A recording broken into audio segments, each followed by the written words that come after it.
Pardon? Okay. If I could have your attention, please. You may accept that I don't. Just for a quick moment. Welcome. I'll do welcomes in a couple of minutes. I just wanted to let you know that we do have coffee and some punch in the back. So if you would like to get yourself a little something to drink, right now we're going to be starting in about 2 minutes. Okay? So please grab a little refreshment if you wish.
Okay, if I could have your attention one more time.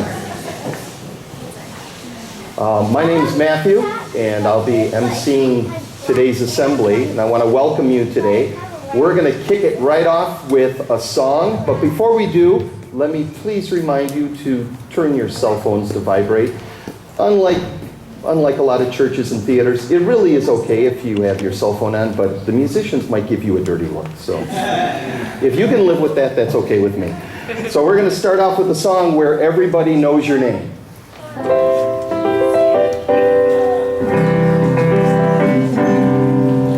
Making your way in the world today takes everything you've got.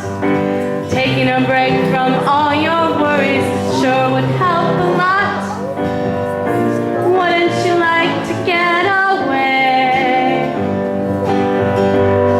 Sometimes you want to go where everybody knows your name, and they're always glad you came. Be where you can see troubles are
All right, for the next song, you might not be as familiar with it, but it'd be great if everybody could stand up and try to sing along. The words will be on the screen, so give it your best shot.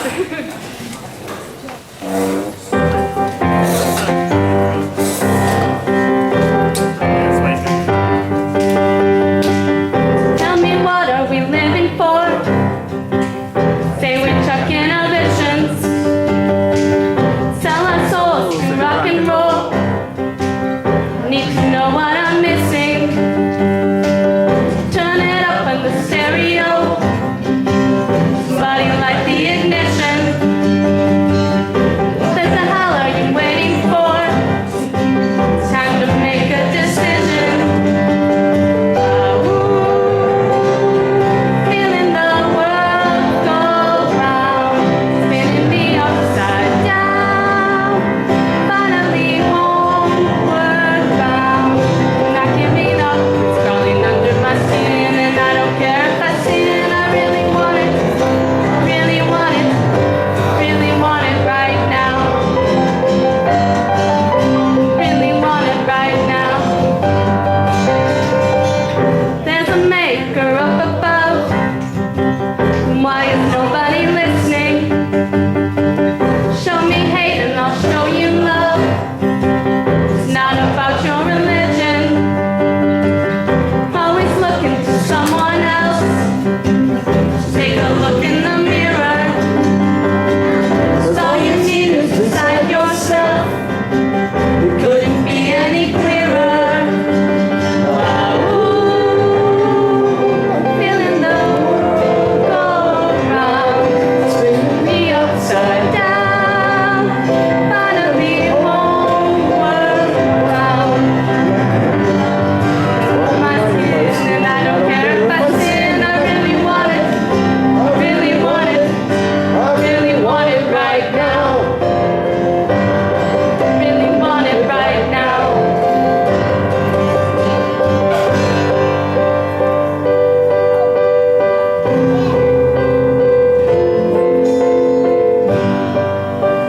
The more we love, the more we learn. The more we love, the more we burn. The more we love.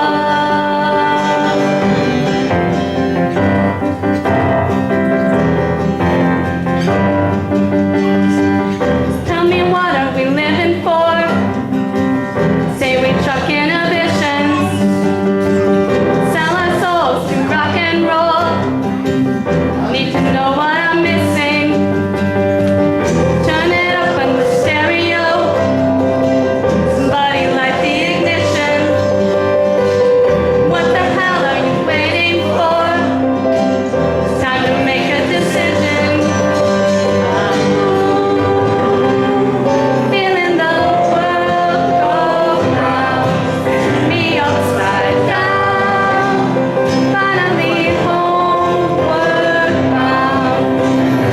Now it's crawling under my skin, and I don't care if I sin. Really want it, really want it right now.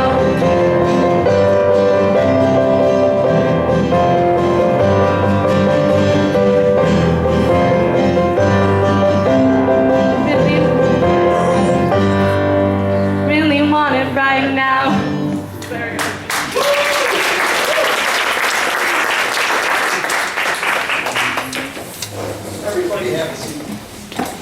Sorry I didn't tell you to stand up.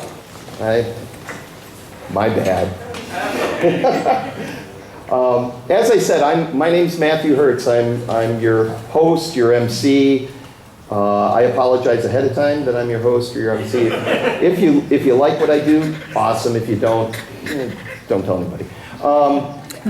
But welcome to our first Sunday assembly in Minneapolis, St. Paul.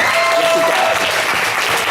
Very, very awesome. Some of you might be saying, cool, Sunday assembly. What's Sunday assembly?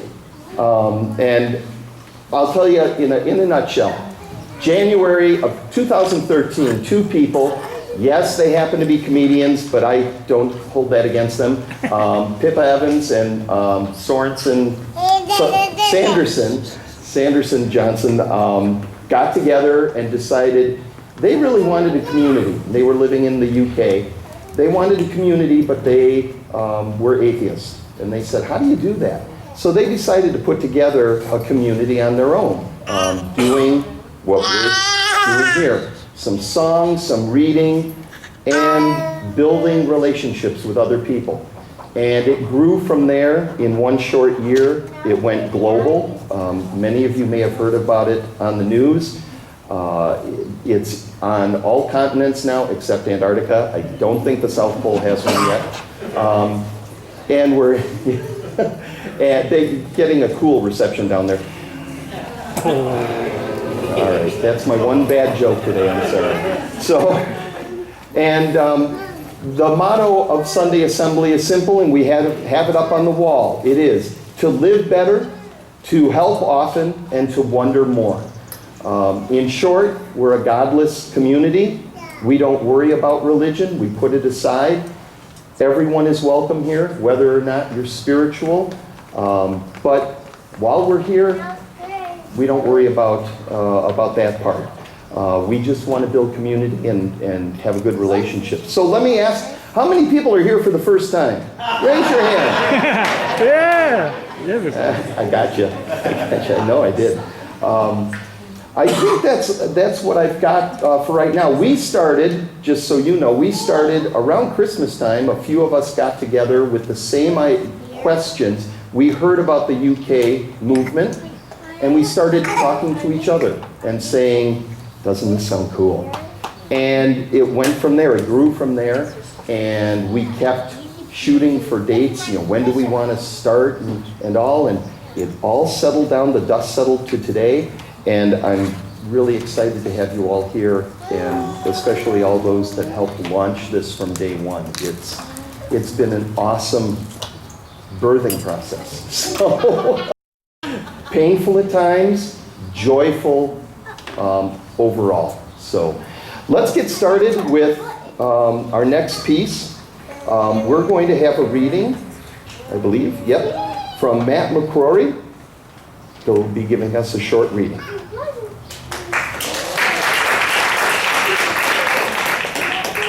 Hello.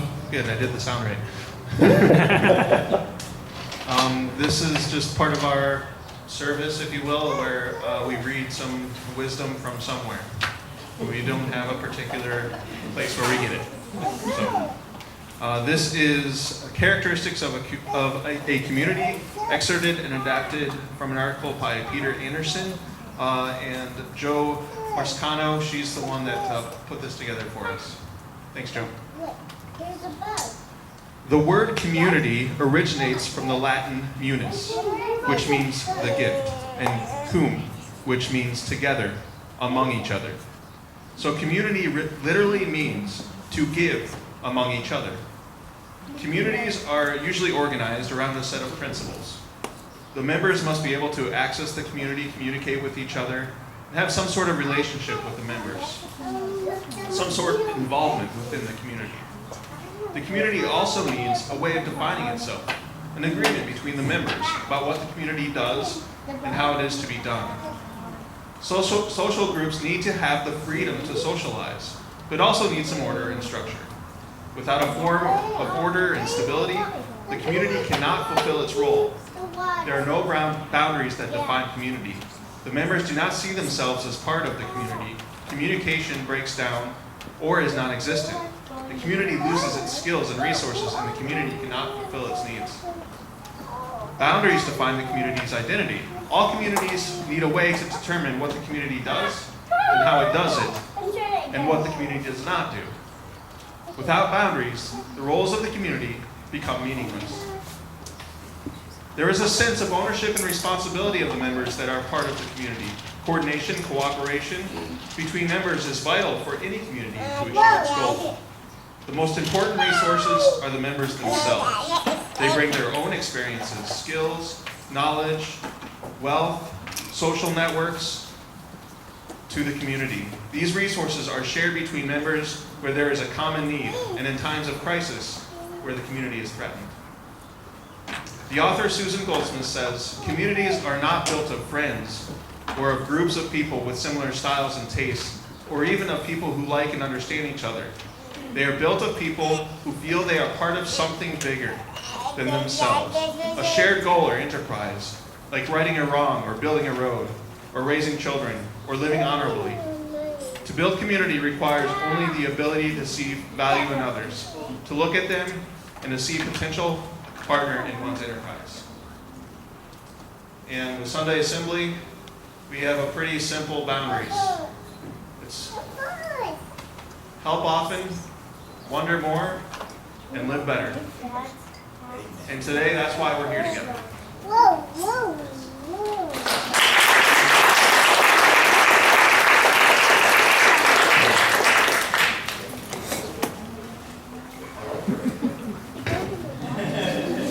Can I keep it?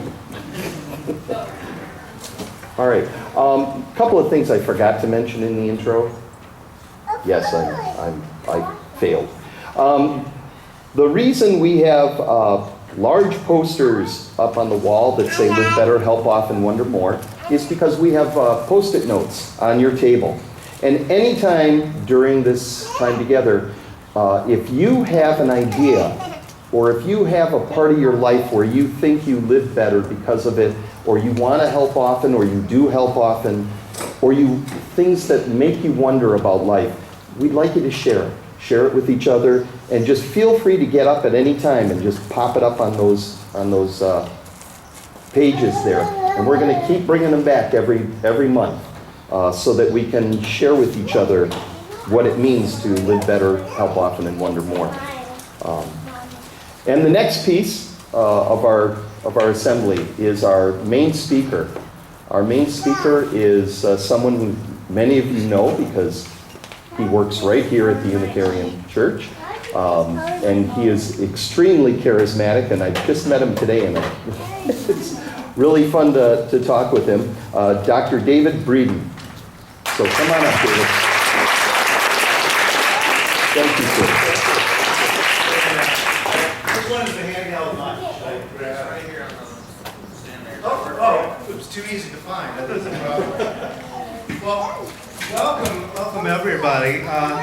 As soon as I heard about the Sunday Assembly's phenomenon, I was fascinated. This congregation has been explicitly humanist since 1916. About 80% of our people here are agnostic or atheist, and we've been here for a long time, and it's so great to see this idea coming back around. So we wanted to help all we could, and so welcome to our building, and I hope it's a very long relationship.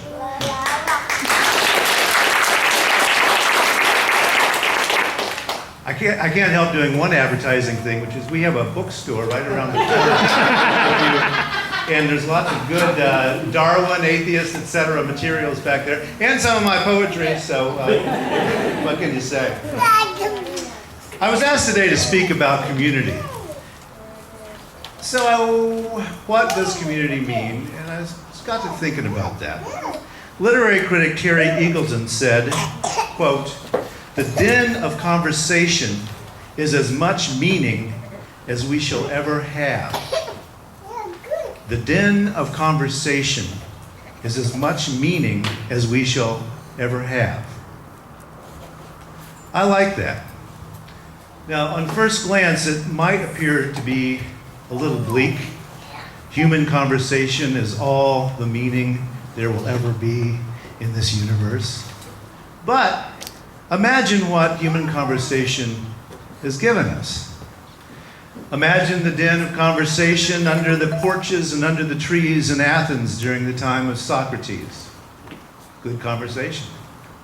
Imagine the din of conversation in Baghdad in the late 700s when they opened an institution called the House of Wisdom, and they tried to gather every bit of human wisdom in existence in the world at the time.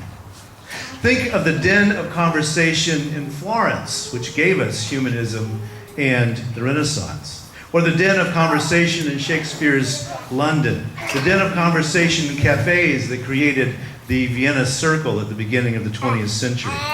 The din of conversation in Paris in the 1920s, or Greenwich Village, or North Beach in San Francisco in the 50s that gave rise to the Beat Generation. Or think about the conversation in Liverpool, England that led to the Beatles. Or the conversation in a little recording studio called Sub Pop that led to the Seattle sound better known as grunge. Too often we think of lonely geniuses, but you know, genius is very seldom alone. Shakespeare and his Globe Theatre were not the only show in town. In Shakespeare's London, there were 27 public theaters. 27. More than 50 British bands made up the so-called British invasion. We don't remember all 50 of them anymore, but it was actually a fairly wide conversation that led to the Beatles. Looked at from this perspective, from the view of what gets created in the crucible of human conversation, Eagleton's phrase does not sound quite so bleak. The din of conversation is as much meaning as we shall ever have. Why would we want anything more than human conversation, actually?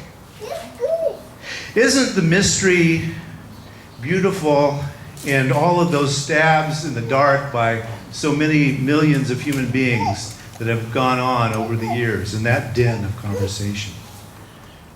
I believe in human community, a place where people talk with each other, in coffee houses and bars and streets and market squares, public spaces and the den of conversation. That's the meaning of human meaning. And it's why totalitarian regimes fear the public square. The term conversation originally meant intimacy with others. It also meant sexual intercourse. Only later did the term come to have its present meaning of talking. Let's just say there's something very intimate in that word conversation. What if the increasing din of human conversation, and perhaps its increasing complexity, is the hope of humankind? Would it be so bad if the talking that led to the Renaissance and a band called Nirvana is all the heaven we human beings shall ever know? Let's take one conversation as an example. Two human beings, Michael Murphy, not the pop star, and Frederick Spielberg, started a conversation. They agreed that the human spiritual impulse need not necessarily follow any one religious tradition. They thought that people could be spiritual but not religious, and they were the first ones to use that particular phrase. That phrase is a cliche now, a bit of a whipping boy at times for various dogmas, but in its day, the phrase was a radical new thought, spiritual but not religious. Spielberg published a book titled The Religion of No Religion. The two men founded an institution called the Esalen Institute, and whatever you may think of the Esalen Institute and what it eventually became, look at how pervasive that conversation between two people back in the 1950s became. Spiritual but not religious, as a concept, is eating away at traditional religions in the United States. And Murphy and Spielberg would not be upset at all by that prospect.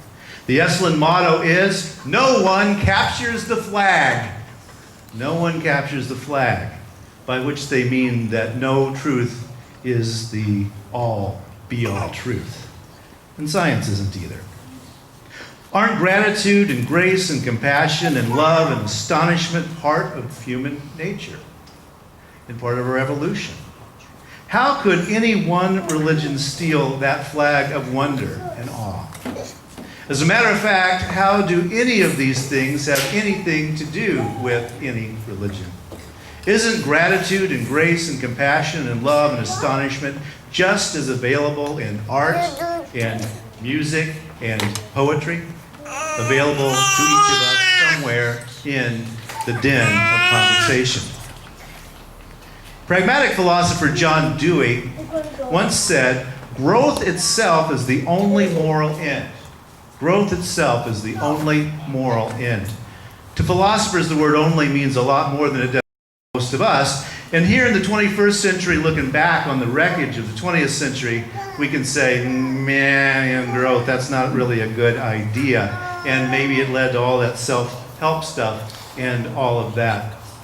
But it meant a little different in 1950. After all, we've had it up to our ears with growth nowadays, haven't we? And even self-development and self-help and all of those things. Somewhere, sometime in the last century, many people came to believe that the onward and upward march and the growth of humanity maybe wasn't such a good idea after all.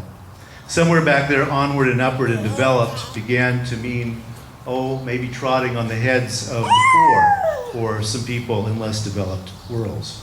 The spell check on my computer, by the way, doesn't like the word trotting, Trodding, which I think may be a conspiracy against admitting what we do in the present tense, trotting on others. When Dewey said growth itself is the only moral end, he meant we, us. He meant growing, developing, cultivating the human psyche and the human interactions, not destroying wetlands and aquifers. He meant our individual and communal selves in conversation. Dewey meant development and growth in such things as ethics and art and democracy, not in the grossness of our national product or the boundaries of any particular country. He meant joining in that den of conversation. In this, Dewey was joining a long line of philosophers who talk about human flourishing as the greatest good and how that arises from an examined life in a pursuit of virtue. It isn't about human perfection, but rather about being a bit better than we were the day before, and maybe a little bit better the day after that. The human right to pursue happiness may have been what Thomas Jefferson was talking about when he wrote that human beings have 3 unalienable rights, one of which is the pursuit of happiness. Now, it's curious, isn't it, that in our day we don't talk much about that odd phrase, the pursuit of happiness. We'd much rather discuss the Second Amendment and what it means to own a gun or not. But I think that pursuit of happiness is actually a much more interesting thing to think about. Another fan of the pursuit of virtue, Scottish philosopher Alasdair MacIntyre, said this: "I believe the process of understanding the problems is itself a good." The process of understanding the problems is itself a good. So that's what I like doing in groups like this one, is thinking over the problems and conversing. The pursuit of happiness, should I go to the self-help section of a bookstore for that? Well, probably not.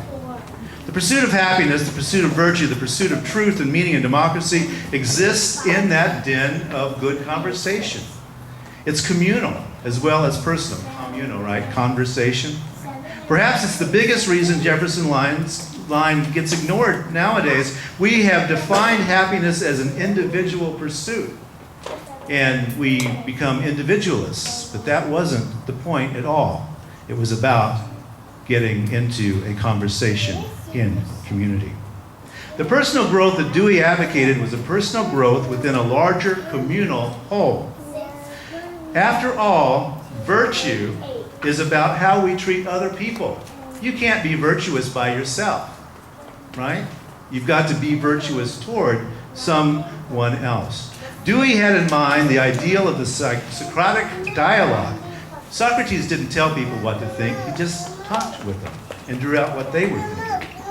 Now that's not an easy way to converse, after all. It's not easy to live up to. But you know what? You can't find it on TV, and you can't ever hear a pundit conversing, can you? And it can't be found from most pulpits either, as a matter of fact. Not a lot of conversation going that way. Growth itself is the only moral end because it's about striving to be a better human being for all other human beings.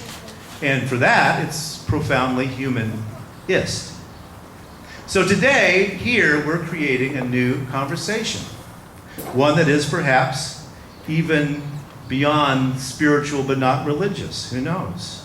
Yes, the din of your conversation is as much meaning as we shall ever have. But you know what? It is enough. So, keep talking. Increase the din. Converse. Make community. And remake our human reality. Thank you for being here today.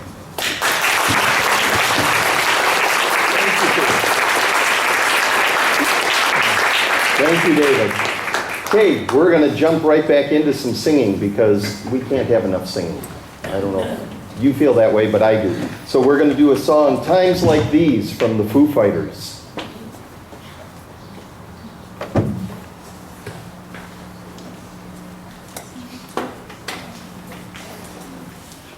Yeah, please. It's fun to stand.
Thank you. Format. Brain freeze. The format. In case you're wondering how we came about this is a format that was developed over the course of the year by Sunday Assembly in the UK that they shared with us. And this next part I think is really interesting. It's called X is Doing Their Best. Each time we get together, we're going to stop for a minute and have somebody share something in their life, usually that will pertain to one of the 3 points of our motto, help often, wonder more, live better, and talk about what it means in their life and how they're working to make their own life better. So today we have our good friend Jack coming up to share with us his story.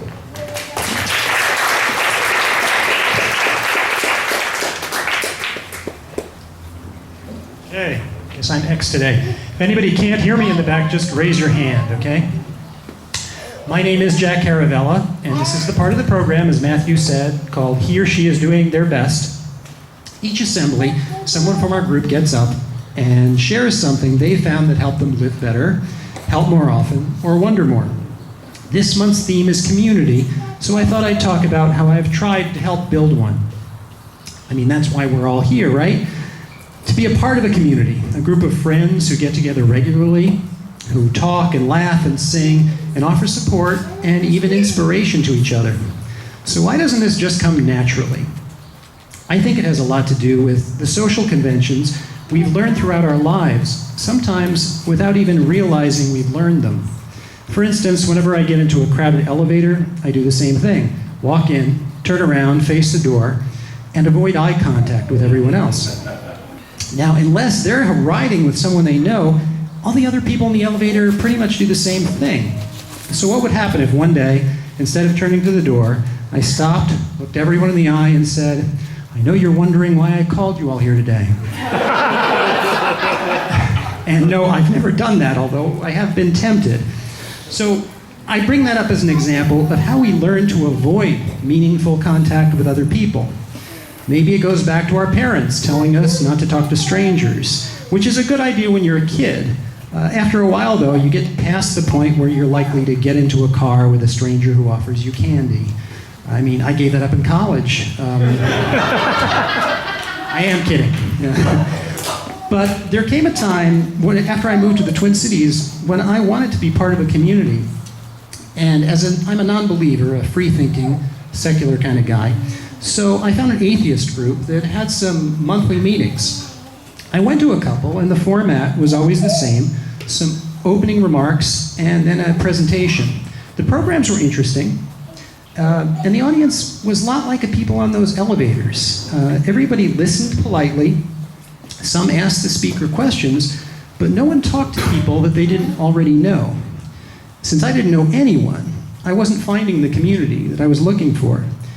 I guess I was expecting someone to welcome me and to introduce me around, but after a few months I realized that was not going to happen. So I decided to do what, for me, a scary thing. The next time I went to a meeting, I waited until the speaker was done and looked around for other people who seemed to be alone. I screwed up my courage and went over to a gentleman and introduced myself. I figured we already had something in common because we'd come to see the same presentation. So I asked what he'd thought of it. And I have to admit, I was lucky because from that day, which was over 10 years ago, it started a friendship that continues right up until now. So every month afterwards, I did the same thing, finding someone new to talk to. And it became easier and easier as the number of people I knew got bigger. So I started phase 2 of what became my master plan. And that was introducing myself to a new person, and then I would bring that other person into the conversation and introduce them to someone else. And as you might guess, these meetings became a lot more fun. And while I'd started doing this just for myself, I saw that most of the people I met were enjoying themselves too. Now you'll take into account I said most, because now and then I'd run into someone who didn't seem particularly keen on talking to me. I have to admit, this might have discouraged me if it had happened the first time or two I tried it. In one case, it was a woman who was new to the country, and to Minnesota, of course, and didn't know what to make of me. So I toned it down to just waving or saying hello the next few times I saw her. And once she figured out that I was relatively harmless and I wasn't trying to sell her anything, she started talking to me. And after a while, I was able to introduce her to other people in the group.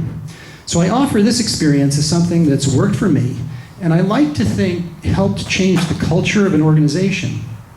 You've also been warned that if you come to enough of these assemblies, chances are I'll try to start up a conversation with you.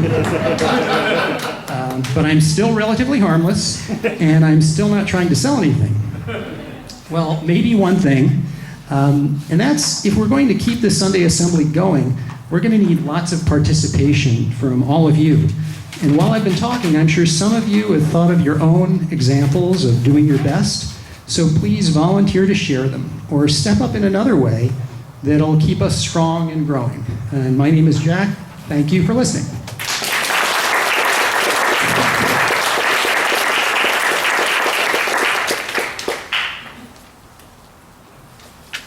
Thank you, Jack. The next piece of our assembly is called reflection. We're going to take a couple of minutes, and I can't remember, I apologize, Aaron, if we were going to have instrumental music or not. But it does, I'm not putting you on the spot. Okay, the look on her face tells me that we're not, and that's okay. But we want to take just a minute or two to think about what Jack was saying in his talk of doing his best, and David's wonderful talk about community. Just take a moment and think about how that pertains to your life, how you can share that with others when you leave today, and how you can share that with others here in the room today as we move on. So we'll just take a couple of moments to think that through. I mean, how long is this going to go on? This goes until about 3 o'clock.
Okay, if we can bring it back to earth.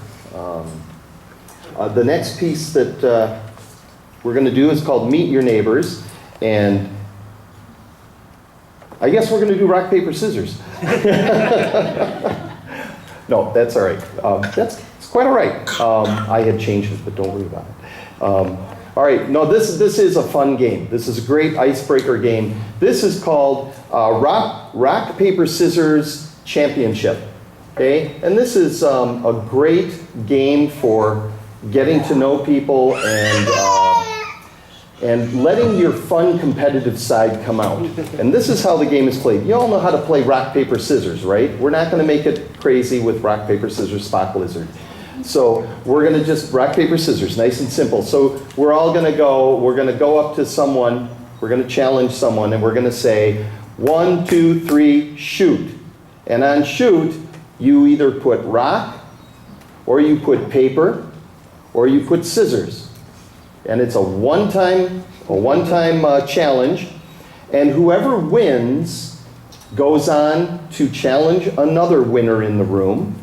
The loser then becomes the cheerleader for the winner. So if Marin and I did rock, paper, scissors, and Marin won, I would then begin to say, go Marin, go Marin, go Marin, go, or whatever I want to do. Then Marin challenges someone else. If Marin loses, then Marin and her followers all start chanting the new person's name.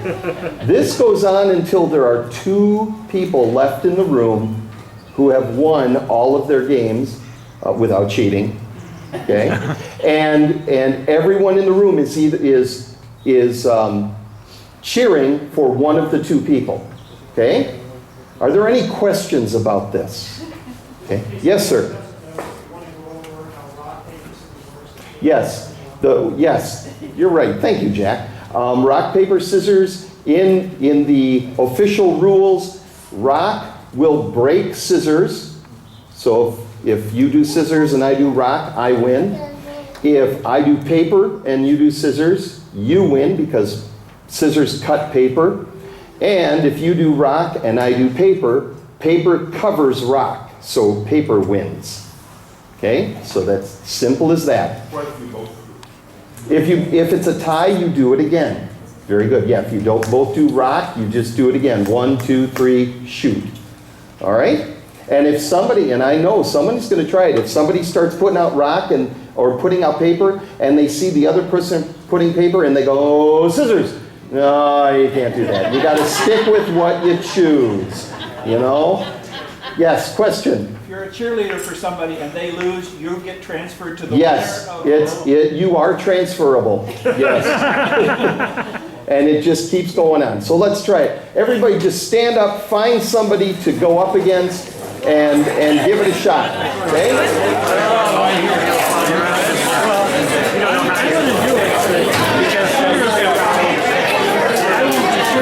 Okay, you ready? 1, 2, 3, shoot. Ah! All right.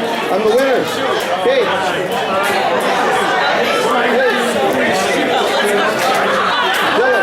Who's the winner? You're the winner. Okay. Okay. You ready? 1, 2, 3, shoot! Oh! Go Ryan! Go Ryan! Ryan! Ryan! Ryan! Ryan! Ryan! Ryan! Ryan! Ryan! Ryan! Ryan!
Left for Zoe? Any others? That's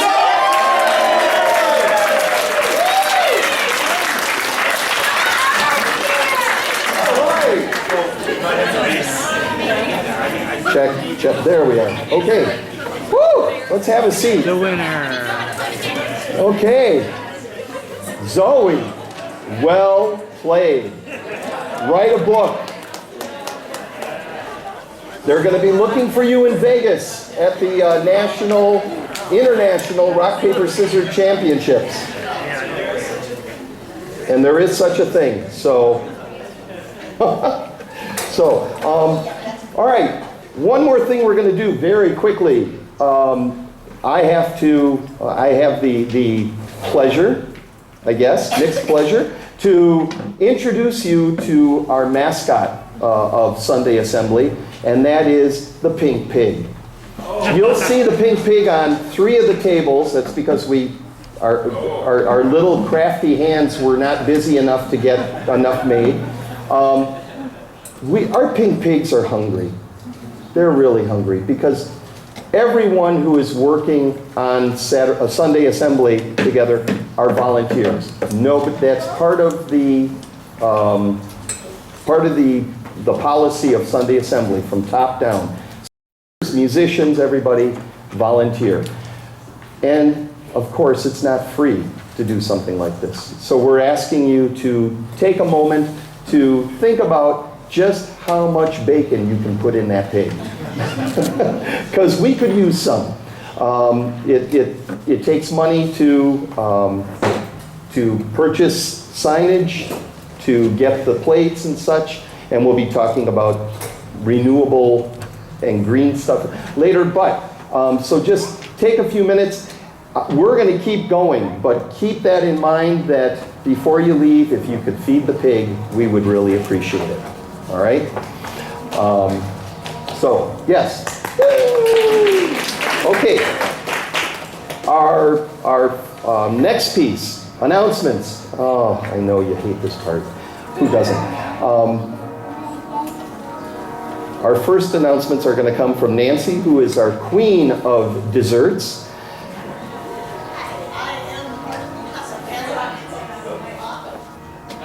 Oh, okay. I am part of hospitality and some social stuff. So a couple of things.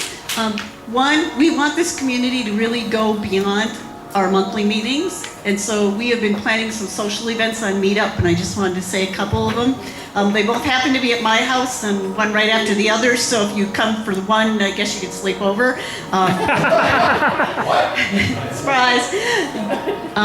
June 21st, Saturday night, we are having outdoor movie night. And so if you sign up on Meetup and tell us your favorite movies, we will vote that night and see which movies we watch. Bring a chair, a snack to share, and beverage. Any beverage is okay, so we're good with that. The next day we're having a potluck, again at my house, so it'll be already set up, I guess. And again, sign up for Meetup. And like I say, really important that we want this community to go beyond these meetings, because that's been a big thing. And I know Jack talked about the atheist group, and I love that group, but you're right, I see those people once a month. I want to see community a lot more than that. So then a couple other things. We are going to have cookies in a few minutes. And I bought store-bought cookies because I cannot cook that much. But I have a very awesome sign over here. And if people would be willing to sign up to bring a couple dozen treats for July and August, that would be great. I like homemade treats better than store-bought treats, and so I encourage you. And the other thing is, I know people have talked, and I want to be green with our receptions, but I need help. So I signed up the green team, and if we can get some people who can sign up, who are willing to clean up, do dishes, and that, we will work our best to be green and create less garbage. Like I say, I need help because I don't like to do that many dishes. Go ahead, Matt. Sorry for the impromptu Nope, announcements. that's all right. Anyways, I just also want to say this is awesome. We're so glad you're here, and we've just had. I just kind of want the Sunday Assembly, the go-to crew or whatever we call it now. If you guys just stand up so people know who you guys are.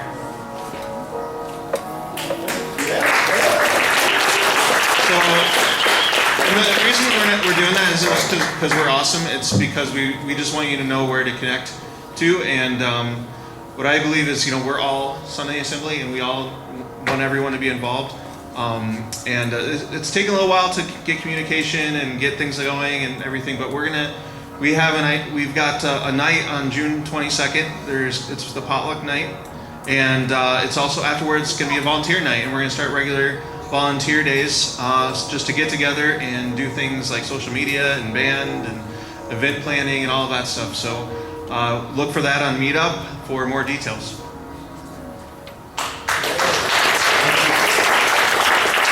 Thank you.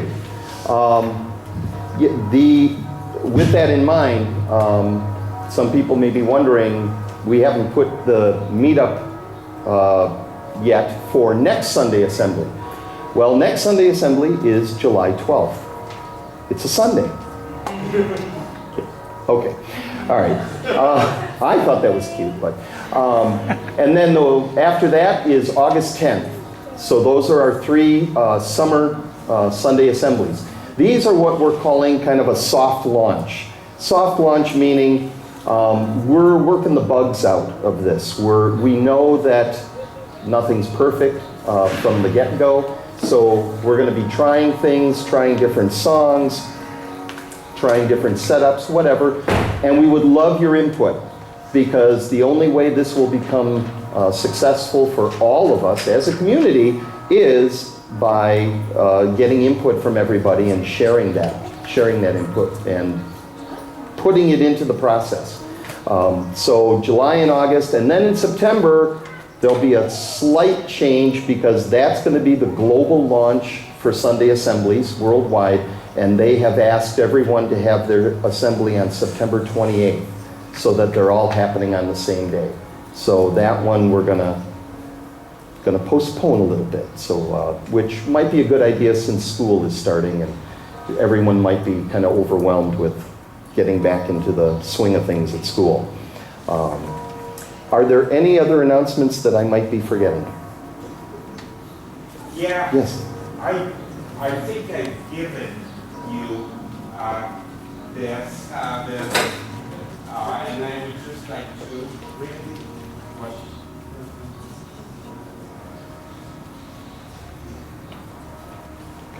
All right. We can talk later. Okay. All right.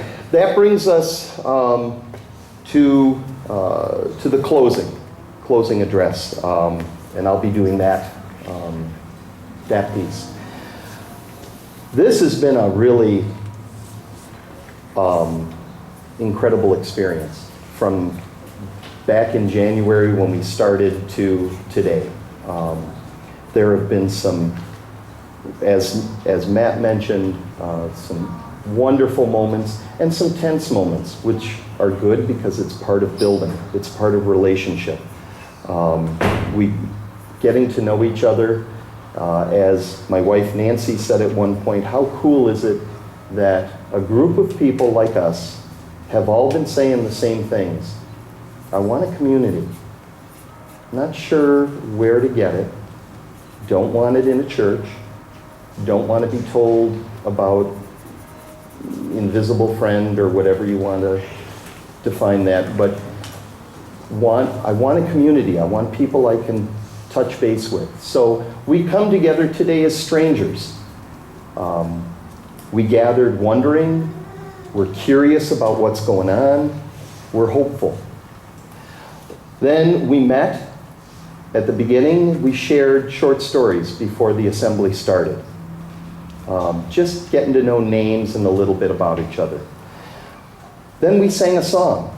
How cool is that? I don't know about you, I haven't sang a song with a big group of people like this in a long time, since I was at church, and it felt good. It was wonderful to do that. And we listened. We listened to David, Jack, Matt's reading, listening to look for things that can bring a little more meaning to our lives that we can share with each other. And we reflected, and we shared a little more with rock, paper, scissors. We shared a little fun, a little playfulness, and a little bit more about ourselves. Now we look back at this hour. It's already gone by. It's kind of a shame. And I don't know about you, but I see where a spark has occurred.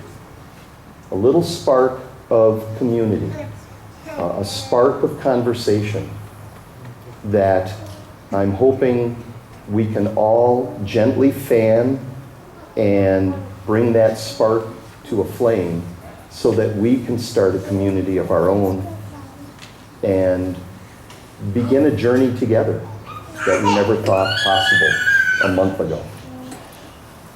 So now, as we close, we do something that I think is really cool. We plan ahead for next month. But this time, we don't plan ahead with wonder or anxiety. We plan ahead with anticipation.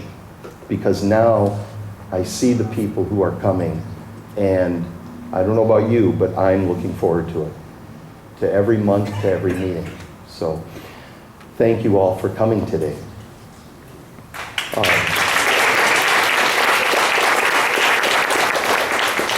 we are going to close with our final song, Be Okay, by Ingrid. Is that correct? Ingrid? What it says up there. And please stay for cookies and coffee. Yeah, stand up. Stand up. We're just gonna tell you now.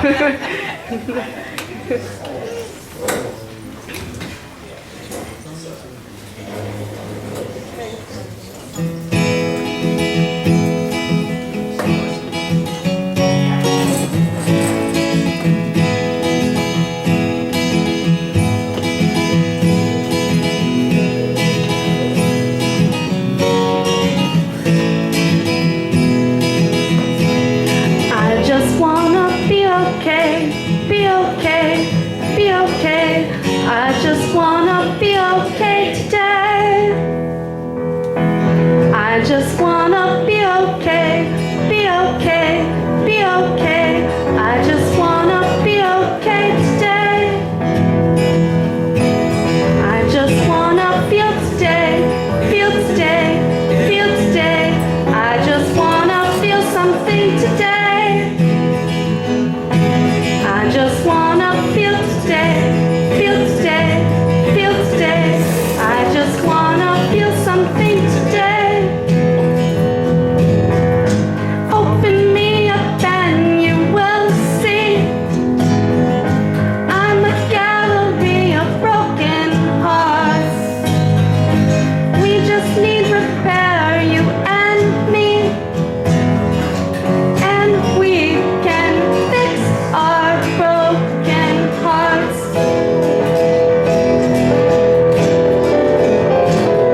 Just wanna know today, know today, know today. I just wanna know something today. I just wanna know today, know today, know today. Know that maybe I will be okay. Open me up and you will see. I'm a gallery of broken hearts. We just need repair, you and me. And we can fix our broken hearts.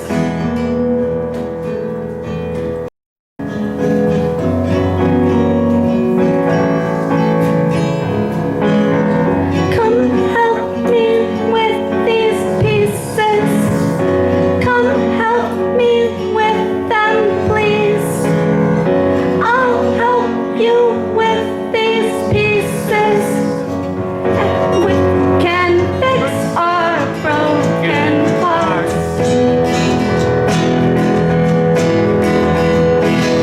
Just wanna be okay, be okay, be okay.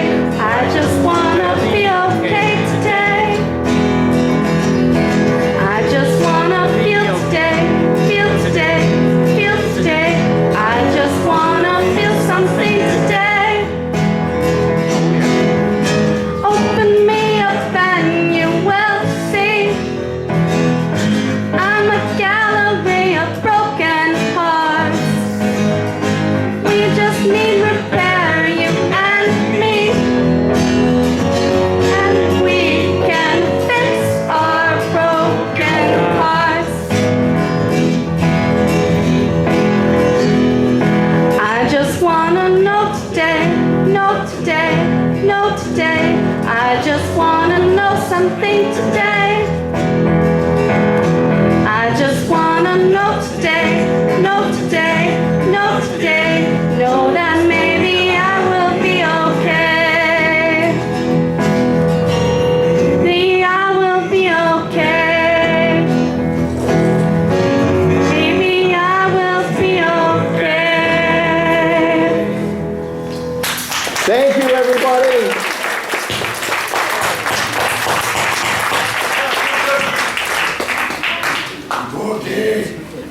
Cookies.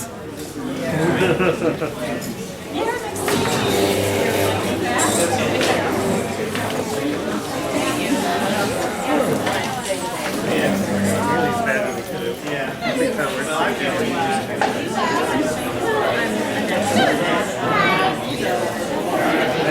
that's okay.